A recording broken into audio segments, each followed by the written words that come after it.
बिस्मिल्लाहिर्रहमानिर्रहीम। अस्सलामु अलैकुम व्यूवर्स, आप देख रहे हैं सिरात मुस्तकीम सऊदी न्यूज़ चैनल।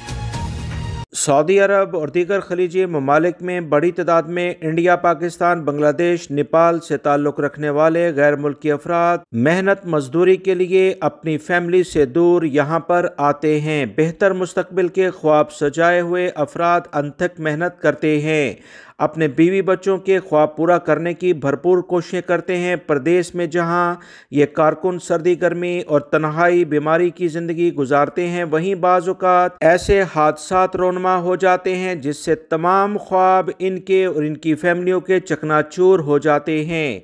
ऐसा ही एक अलमनाक वाक़या सऊदी अरब में पेश आया, जिसकी तफसीलात शेयर करने से पहले मेरी दुआ है कि अल्लाह ताला हम सब परदेसी भाइयों को अपने हिफ्ज़-ओ मान में रखे, आमीन। खबर की तफसीलात के मुताबिक जज़ान में एक रोड एक्सीडेंट हुआ है जिसमें 15 कारकुनों के जाँ बहक होने की इतलात मौसूल हुई हैं।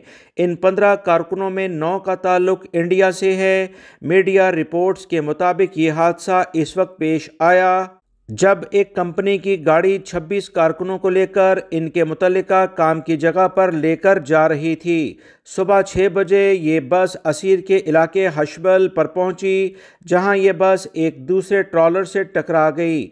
जहां बहक होने वाले में 9 इंडियन कारकुन, 3 नेपाली कारकुन और 3 घाना के कारकुन शामिल हैं।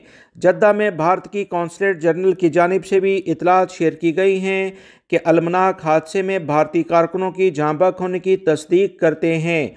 कौंसलेट का मजीद कहना है कि इस दुख की घड़ी में जाँ बहक होने वाले कारकुनान की तमाम फैमिली के साथ अफसोस का इजहार करते हैं। तमाम कागजी कार्रवाई मुकम्मल हो जाने के बाद मैयतों को मुतल्लिका ममालिक के हवाले कर दिया जाएगा। अल्लाह से दुआ है कि जो भी जाँ बहक होने वाले अफराद हैं, इनके अहले खाना को सब्र अता फरमाए, आमीन। वीडियो लाइक करके शेयर भी कीजिएगा। अस्सलामु अलैकुम।